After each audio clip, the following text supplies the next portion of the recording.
bullying. It's a term that everyone knows. But what does it really mean?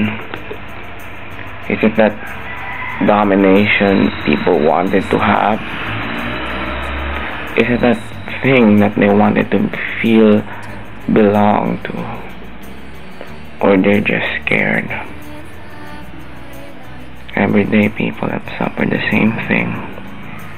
Being bullied and being judged by other people's indifference. Every day, people make the same mistakes and they wanted to blame it on other people, but not themselves. As far as people may know, it's not about your education, your standards, your grades, your social attraction towards other people. It's not even about what you contribute. This is about who you are now. It's not the same, but it sure can make a lot of difference if you do. Oh! Araw-araw, iniisip ko na patas ba talagang tumingin ng tao? Tingin ko hindi. Isipin ko lang na araw-araw, everyday, lalakad ako, nakikita ko parang walang pagbabago. Pero minsan sa araw, nangarap ako na magbago lahat, magkaroon ng tamang sistema, parang tamang pamantayan sa pagtingin sa mga tao.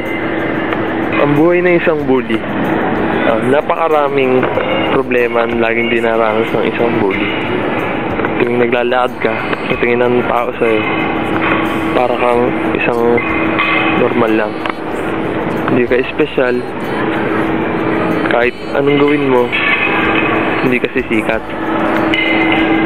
Sa isang bully, laging kinakawawa, laging inuutusan, at hindi pinapakailaman.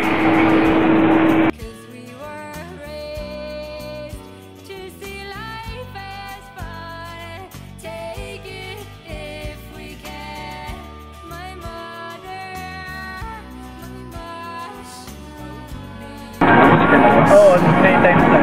Bata pa ako. Ay, yung katulad ng mga nasa barangay,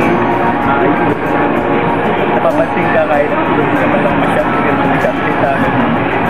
parang tapwa ng mga tapwa gano'n. Paano may ganap talaga? Paano mo na-describe yung feeling?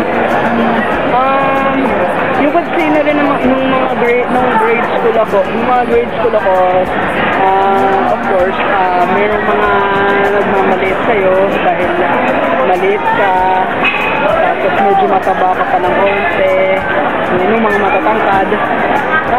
I guess it's unavoidable somehow, pero yes, nung mga grade 3, grade 5 ako, medyo talagang napaiyak talaga ako mapanay.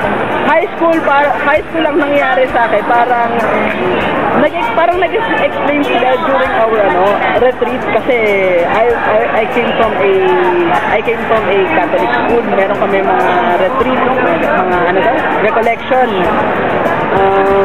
Ang ginagawa parang nagkakaroon ng bonding, tapos parang kung may problema, nagtatanong kung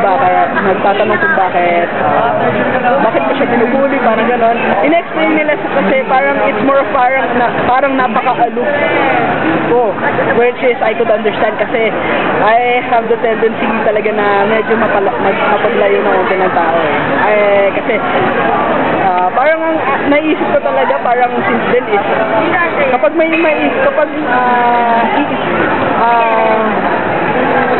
pag may pipigilan ka, kapag parang hindi ka makaka-relate, umiwas ka na lang, parang gano'n. It's not about your education, your standards, your grades, your social attraction towards other people. It's not even about what you contribute. This is about who you are now.